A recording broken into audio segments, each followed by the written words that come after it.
You know what's more dangerous than a terminal illness? A nurse so sure of herself, she could kill your child without even realizing it.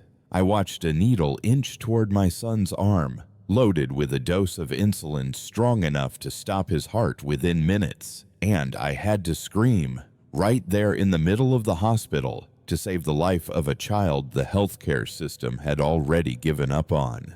My name is Jessica Palmer. I'm the mother of a 5-year-old boy named Liam who has type 1 diabetes. It was a Thursday. I remember it so clearly because it started just like any other morning. Liam felt a little off. He ate less than usual and said his head felt weird. I figured he just needed to rest. But then he threw up. Not once, not twice, but 3 times. His body started trembling, and when I caught a sweet, fruity smell on his breath, my heart dropped. A doctor once told me, if his breath smells like fruit, get him to the ER immediately. I rushed Liam to New Orleans General Hospital, praying they'd act fast. The first thing I saw was a nurse, platinum blonde hair, dead-eyed like she was on autopilot through yet another boring shift. She barely glanced at Liam before saying, "Probably just a little bug. You should calm down, Mom." I made myself crystal clear. My son has type 1 diabetes. I think he's going into DKA. She shrugged. "We'll call you when a room opens up." 5 hours. No one checked his blood sugar. No one tested for ketones. Liam lay limp in a waiting room chair, fading right in front of me. I walked back to the nurse's station, and what I saw made my blood run cold. A chart note: administer insulin, discharge in 1 hour. Insulin in a suspected DKA case. I sprinted back across the lobby and shouted at the top of my lungs, "Stop! Don't give him that! You're going to kill my son!" And that was the first moment I realized, if I didn't fight with everything I had, my child wouldn't survive this system. I'm not the type to panic easily. When you're a single mom raising a child with a chronic illness, you learn how to stay calm, no matter what. Midnight low blood sugar crashes, emergency IVs, tiny needles that terrify even adults. They've all become part of life for me and Liam. But that day was different. My name is Jessica Palmer. I'm 32 years old. I manage a small coffee shop on the outskirts of New Orleans. My life revolves around 2 things, my job and my son. Liam is the brightest kid I've ever known, just 5 years old and already curious, clever, and unbelievably tough. He was diagnosed with type 1 diabetes when he was 2.5.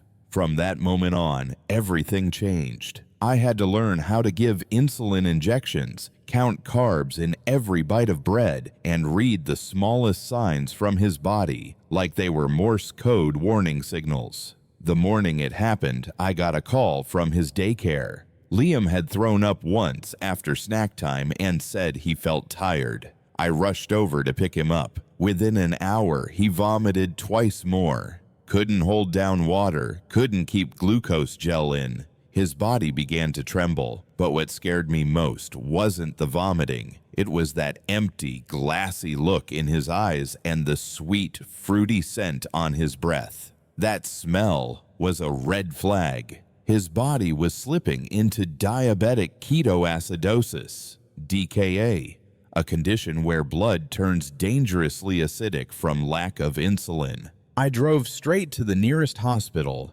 New Orleans General, the same place I'd taken him for blood sugar tests just a few months before. I assumed they had his records. I thought they'd know what to do. I was wrong. From the moment I walked into the ER, something felt off. Everything was slow, detached. No one asked me about his medical history. No one checked his blood sugar. I must have said the words, "My son has type 1 diabetes," at least 4 times in the first 10 minutes. And every time I got either a blank stare or a half-hearted, "Please wait your turn." My son leaned against me, breathing fast, eyes closed. I tried to stay calm, pulled out our at-home glucose monitor, but my hands were shaking too hard to work it. I begged a nurse to help. The platinum blonde woman, her name tag said Stephanie, just kept chewing gum and said, "Probably low blood sugar. Just prep him for insulin. No need to freak out." My heart sank. Insulin? Without even checking his blood sugar? With clear signs of DKA? That's when the fear set in.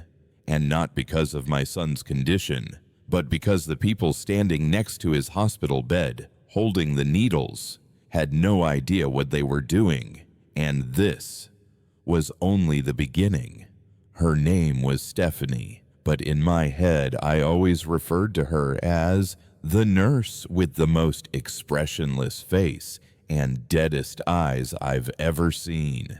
Her platinum blonde hair was pinned up neatly, but her gaze was ice cold. When I told her my son had type 1 diabetes and was showing signs of DKA, she glanced at Liam, shrugged and said, "Don't overreact. Kids get sick all the time. It's probably just stress." Stress?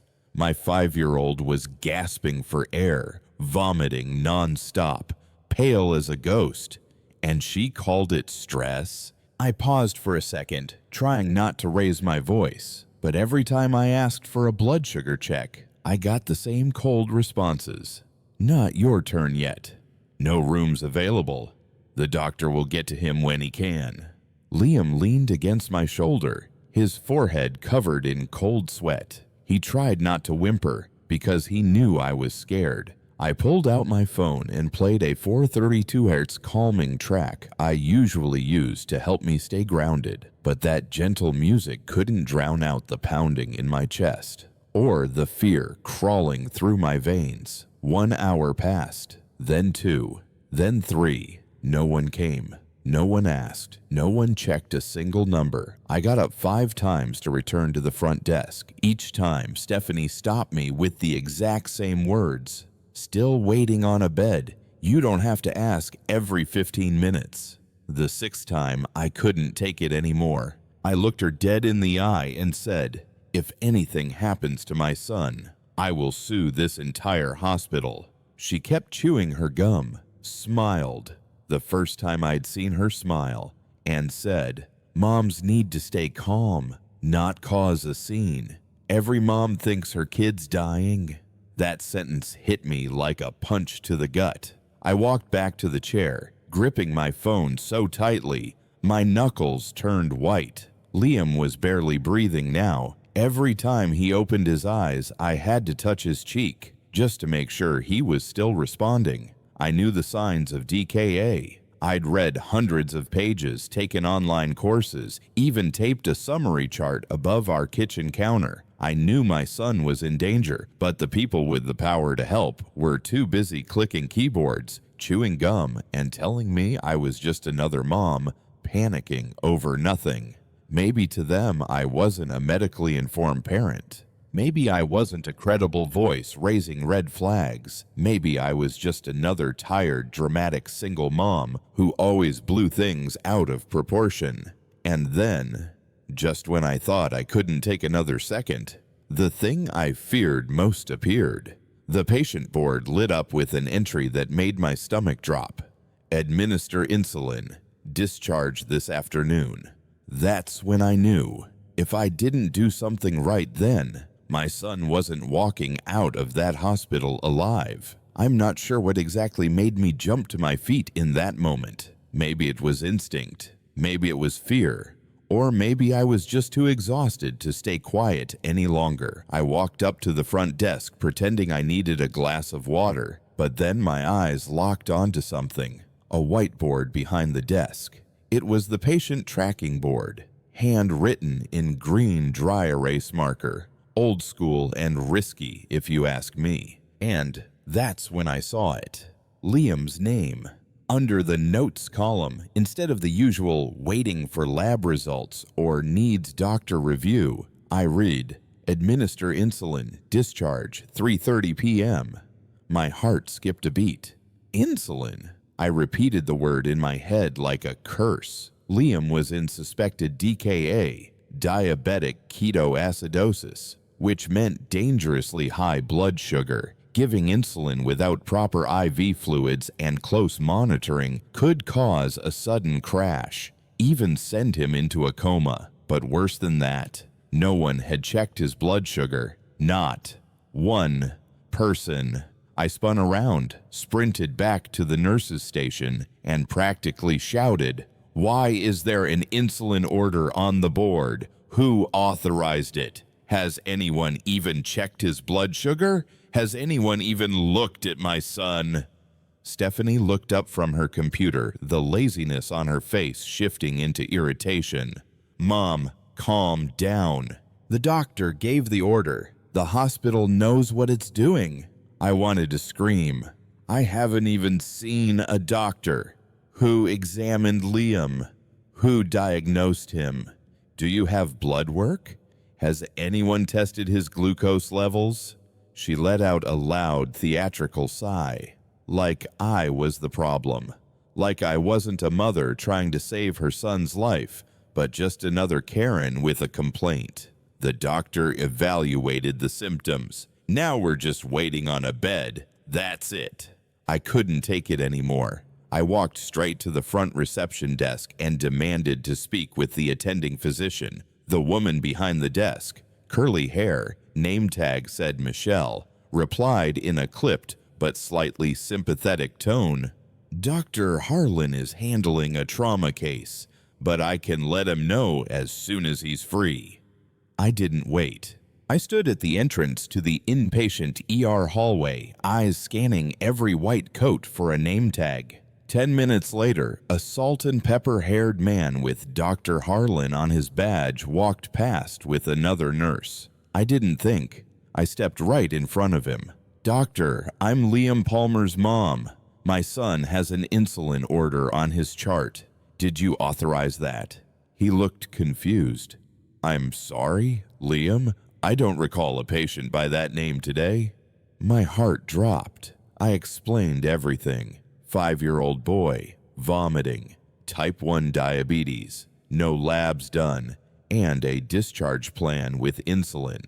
Dr. Harlan's expression darkened. He turned to the nurse beside him and said, "Take me there. Now, get a glucose meter and prep the crash cart, just in case." When he knelt beside Liam, it didn't even take him 10 seconds to snap into action.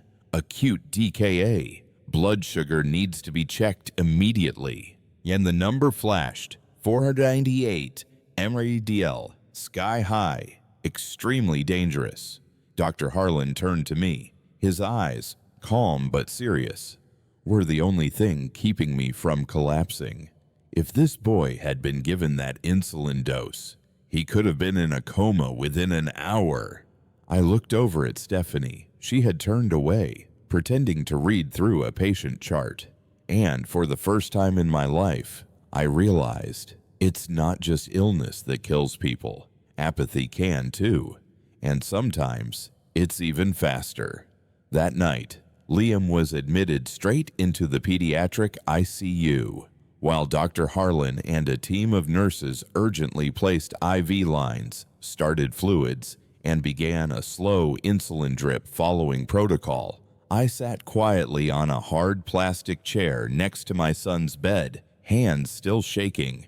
Dr. Harlan didn't sugarcoat anything. If he had been given that insulin dose without fluids first, with his blood already that acidic, it's very possible his heart would have stopped within hours. That would have been a serious medical error.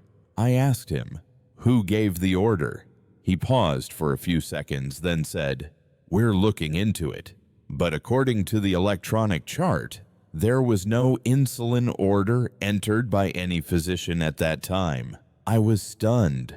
Then, who wrote it on the board? Who was preparing to inject him? Only one name came to mind, Stephanie. That night, while Liam slept from sheer exhaustion, I couldn't close my eyes.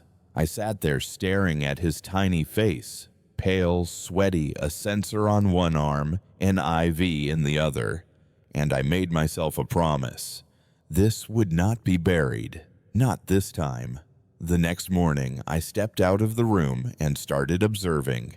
I wrote down the names of every nurse who had been on shift the night before. I requested copies of Liam's medical records, both printed and digital. I combed through the timeline looking for any login activity around the time that insulin order showed up on the board. I'm not an investigator, but I'm a mother, and that's all I needed to be. One of the first things I noticed was this. The words, "administer insulin," didn't exist anywhere in the official system. No signature, no timestamp, no treatment notes.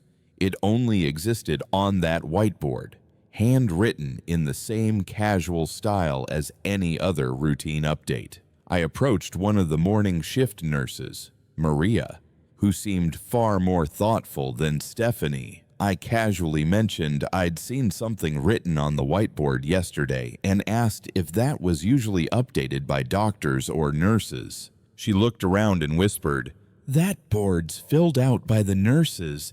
It's just for internal tracking, but not everyone writes down actual orders." I asked, "Does anyone double-check what's on it?" She shook her head. "Usually, no one does. If it's not a critical patient, they just follow the usual routine." I clenched my fists. Routine. My son nearly died because of routine. That night, I waited until Stephanie's shift ended. I watched her walk out of the hospital at 11 p.m., get into a silver Honda with a diabetes awareness bumper sticker. I wrote down the license plate. I noted the time. The next day, I returned to the coffee shop where I used to work, but not to make lattes.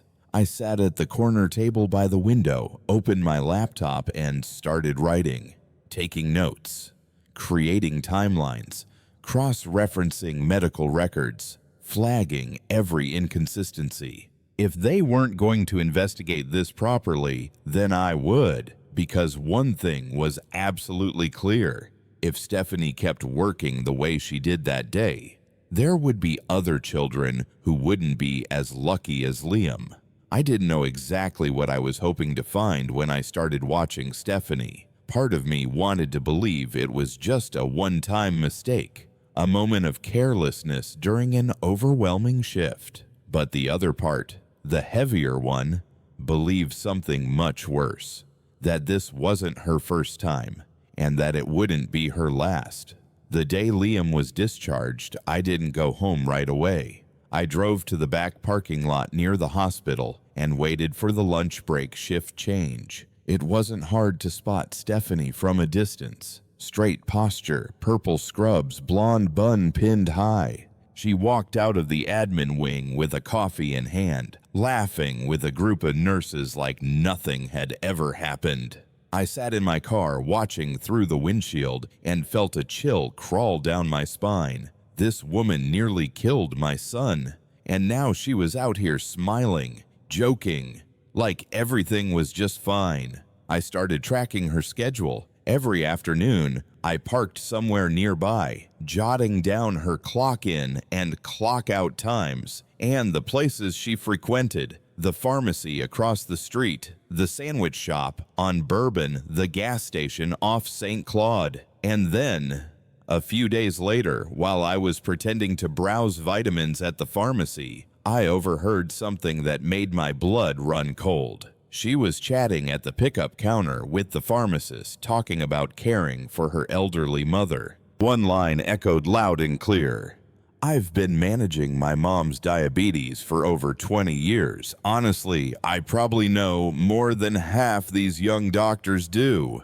I couldn't believe it. The same woman who couldn't tell the difference between hypoglycemia and DKA was bragging about knowing more than doctors. I clenched my fists, forcing my face to stay neutral. I grabbed a bottle of vitamin C and walked out before I lost control.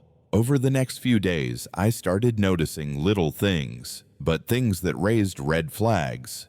Once I spotted Stephanie in the supermarket near the hospital. She was pushing a cart, laughing into her phone about how some crazy mom had blown things out of proportion. I heard her say, "She probably watches too many medical dramas, thinks she's a detective or something." I wasn't sure what made me angrier, the arrogance, or the fact that she wasn't entirely wrong. I was acting like a detective, but unlike a TV show, I didn't have a script. No director, no dramatic soundtrack, just one reason behind everything I was doing: the truth. So I started keeping a journal. Every detail, dates, times, locations, conversations, body language, went in. I installed a recording app on my phone, learned how to snap photos discreetly. I even began requesting access to public hospital records, patient complaints, internal incident reports, anything from the past 3 years.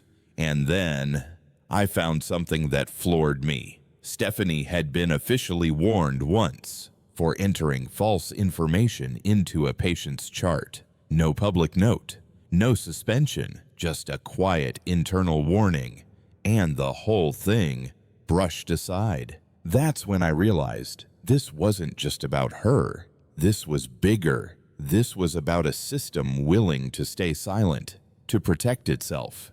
And I also knew this: if I stopped now, there would be more kids like Liam. But maybe next time, no one would be there to scream.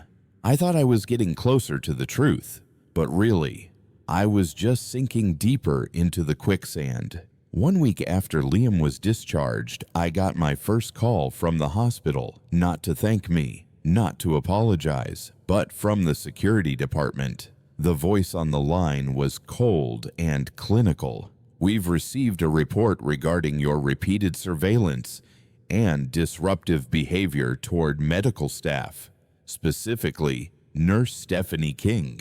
We ask that you stop immediately. If not, we'll be forced to take formal action." I laughed, not because it was funny, but because I couldn't believe this was actually happening. The woman who nearly killed my son was the one being protected. I said, "I have evidence of her negligence. You're threatening me instead of investigating her." The voice replied, flat and robotic, "If you continue approaching staff outside of medical care boundaries, it will be considered harassment. All further interactions will be documented."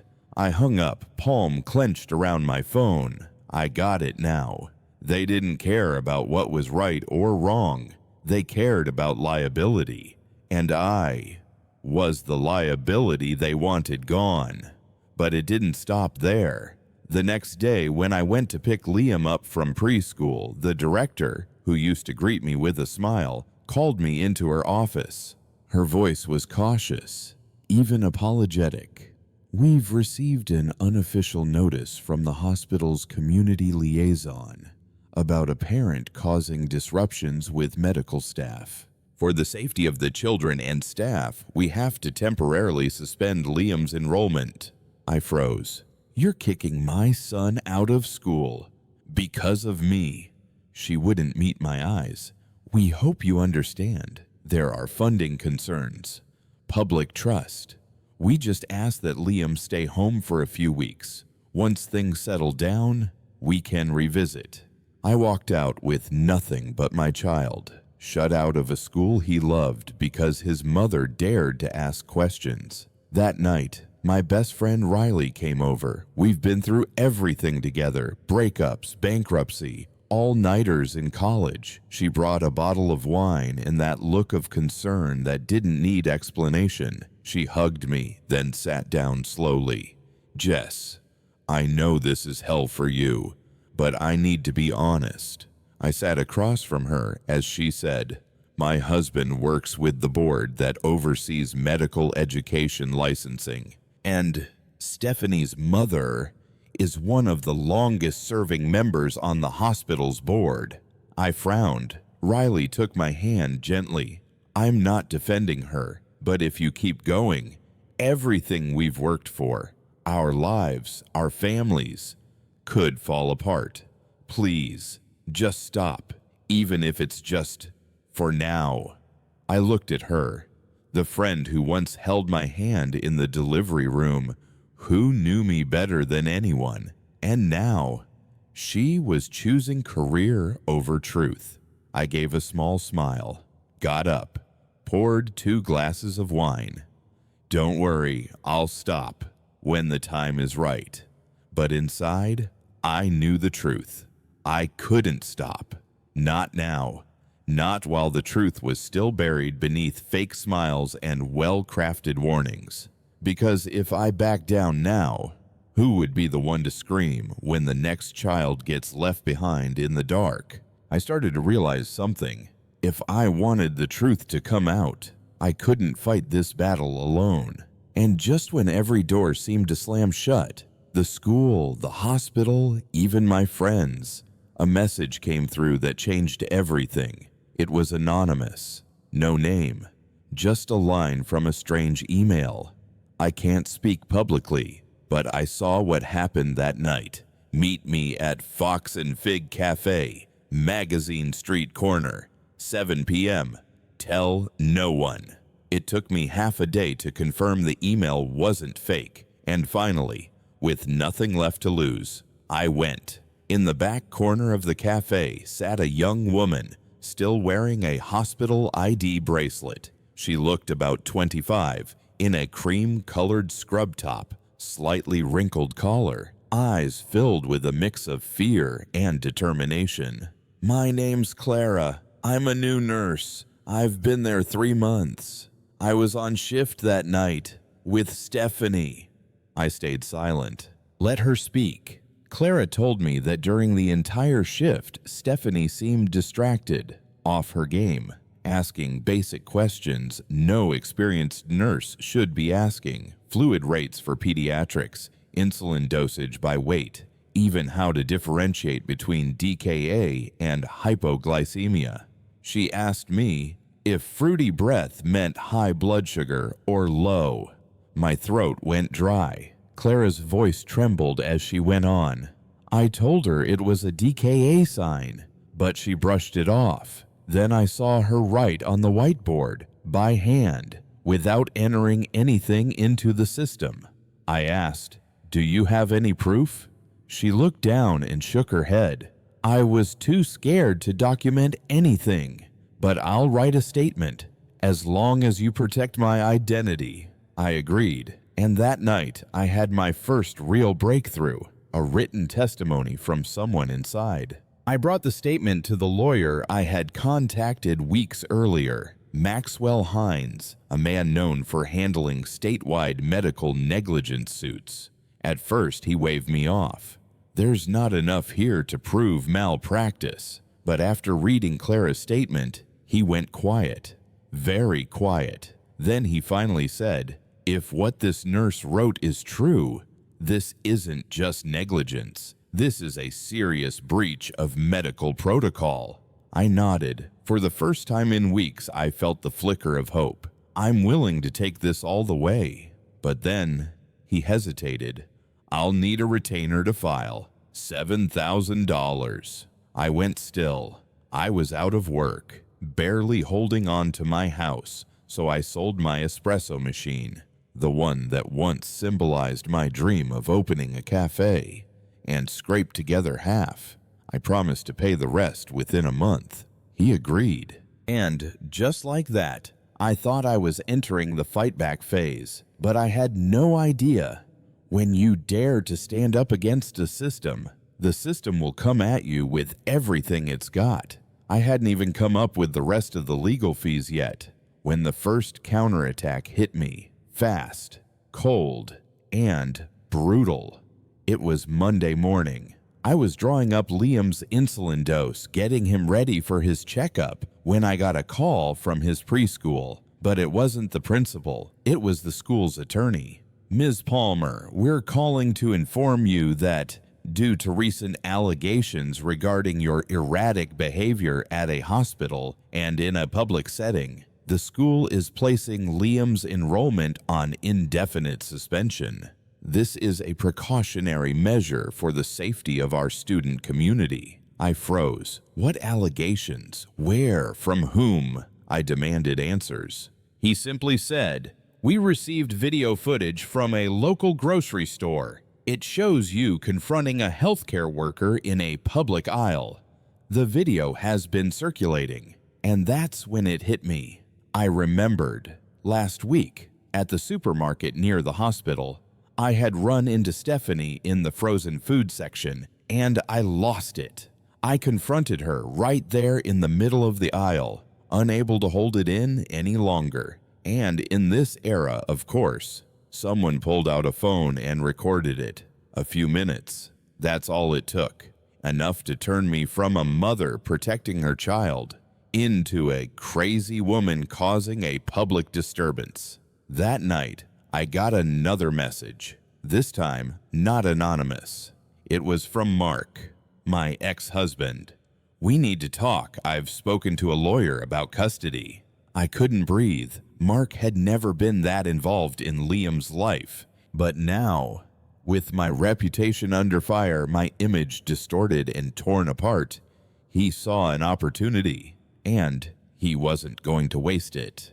3 days later, I received the court papers, an emergency motion for temporary custody, claiming that I was mentally unstable, confrontational with medical professionals, a public nuisance, and exhibiting erratic behavior. I stood on the courthouse steps, the paper still smelling like fresh ink. My hand shook so hard, I had to grab the car door just to stay upright. I had never felt so powerless, not because I feared losing in court, but because I knew Liam wouldn't understand any of it. All he'd know is that one day his mom wasn't there anymore. I came home, collapsed on the sofa, and for the first time since this entire battle began, I cried.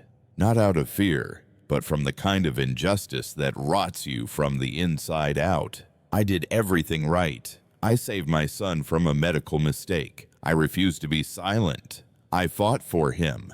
And now I was about to lose the very thing I risked everything to protect. But through the tears, something settled in me. Something deeper than pain, clearer than anger. If I broke down now, everything I'd endured would mean nothing. I had to get up, not just for Liam, but for every mother who's ever been labeled unstable simply because she dared to raise her voice. For every woman without evidence, without a lawyer, without a platform, who's been silenced for caring too loudly. I spent 2 sleepless nights putting everything in order. Paperwork folders, photos, notes, emails, recorded conversations, and Clara's written statement. I turned the kitchen table into a war room. Every corner of it told a piece of the story. Medical negligence, internal cover-ups, retaliatory smears, and community manipulation. And then I saw it. A detail I'd skimmed over a dozen times before. In Liam's discharge file, there was a line manually added to the system. Insulin order canceled. No BG value confirmed. But there was no physician ID. No signature. I double-checked the access log using a metadata audit tool, something my friend, a former medical IT tech, had taught me to use. The last person to update that note? Stephanie King. No doctor had approved it. No official med order existed. She had entered the note herself and then deleted it, not realizing the system still recorded her name and the exact timestamp. I printed every piece of evidence and brought it to Maxwell. He stared at the file for a long moment, then looked up. "Do you realize what you're holding in your hands?" I nodded. "I don't just want compensation. I want change. I want to make sure this never happens again." We filed the formal lawsuit that weekend. 3 charges: gross medical negligence, suppression of medical data, and witness intimidation.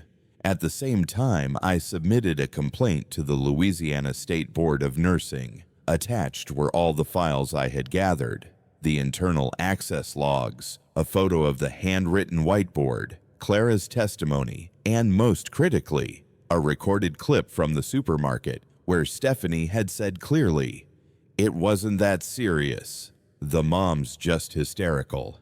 The healthcare system responded faster than I expected. The hospital, already under pressure from a growing storm on public forums, launched an internal investigation. I was invited to a closed-door hearing. When I walked in, Stephanie sat across the room, hands clenched, eyes no longer cold, but afraid. And then something happened that I didn't expect. When asked, "Did you enter the insulin order without a doctor's authorization?" she didn't deny it. She lowered her head and said, I thought I remembered correctly. I thought it was the right call. I didn't double check." The truth cracked open. She hadn't acted out of malice, but that didn't make it less dangerous. In some ways, it made it more terrifying, because the mistake came from blind confidence, from a system that allows tired, underqualified, unsupervised professionals to make life and death decisions without accountability. I didn't walk out of that hearing feeling vindicated. I walked out feeling heavy. Liam almost died because of a mistake that never should have existed. And now I was left with a far bigger question. Was this just one person's failure, or a system built to repeat it over and over again? News of the internal investigation spread fast, not just within the hospital, but across the entire local medical community. Anonymous posts started showing up on New Orleans parent forums. "I had that same nurse once. My child was nearly overdosed. Last year, my son got the wrong IV fluids. I wonder if it was her." I began getting messages from strangers. Each story added a new piece to the puzzle I'd suspected all along. Stephanie's mistake wasn't a one-off. She was part of a pattern, a chain of errors that had been quietly covered up by the system. Then came the public hearing. The Louisiana State Nursing Board convened an open session. Hospital representatives, lead nurses, clinical physicians, attorneys, reporters, parents, and yes, Stephanie, were all in attendance. I walked into that room gripping a binder over 100 pages thick, a complete timeline, meticulously documented and cross-referenced. Locations, dates, people, errors, outcomes, hospital responses, and the repeated, intentional silence. My lawyer went first, his voice calm, steady. Every word cut through the quiet like a scalpel. "We're not here to destroy a career. We're here to make sure this never happens again to any child." He pointed to the screen. Evidence. Stephanie had manually entered an insulin order. No confirmation, no time-stamped authorization. Then Clara's testimony. Then 2 more parents who had contacted us. Then the supermarket footage, unedited, uncut, showing exactly who approached whom. When it was my turn, I didn't read the speech I'd prepared. I looked straight at the board and said, "I'm not a doctor. I don't know every medication, but I'm a mother. And I saw my son gasping for air in my arms while someone in scrubs told me it was just stress."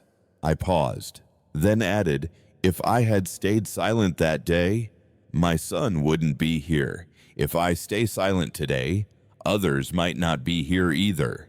No one said a word for nearly a full minute. Then the hospital gave their response. But it wasn't a rebuttal. It was defense. Their legal counsel admitted the hospital had no formal process for evaluating long-serving nurses. They acknowledged that handwritten internal orders weren't closely monitored. They confirmed an emergency plan was being reviewed to retrain all emergency staff. But it didn't end there. One board member, Dr. Louise Ellison, known for her sharp tongue, leaned in and asked bluntly, "How many other nurses are doing what Stephanie did? And how long has the hospital known?"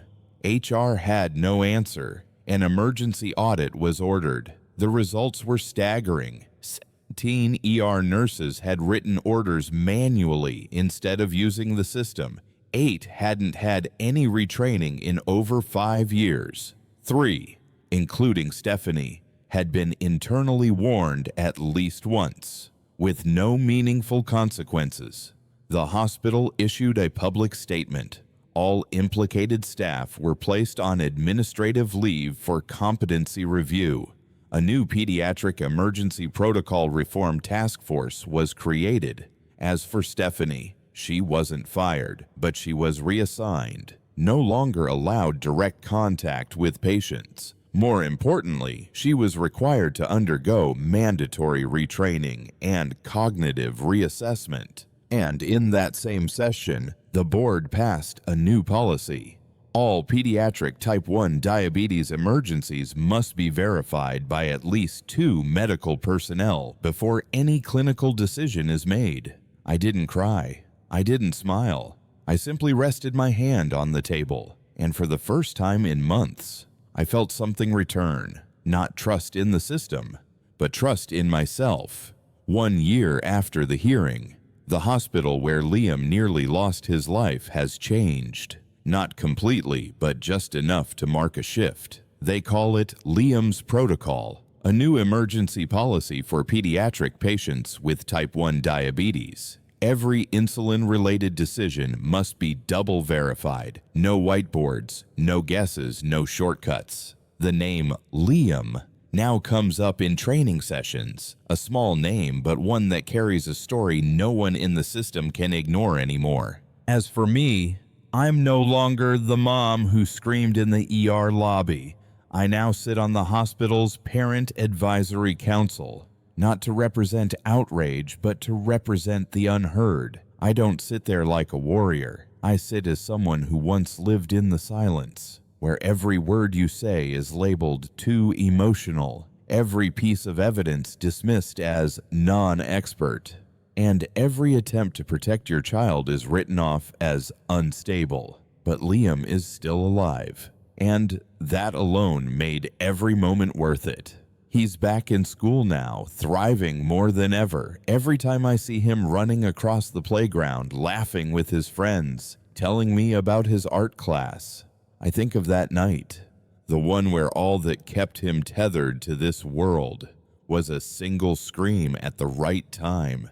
Stephanie is still employed, but no longer in the ER. She was moved to Medical Records Administration. I used to think I'd hate her forever, but when I saw her lower her head and admit her mistake in front of the board, something in me softened. She wasn't entirely the villain, and I was never entirely the hero. We were both products of a system that had gone too long without looking in the mirror. One day during a follow-up appointment, Liam and I ran into Stephanie in the hallway. She looked at me. I looked at her. Neither of us spoke, but in her eyes, I saw the exhaustion and maybe the regret. I gave a slight nod, not forgiveness, just forward.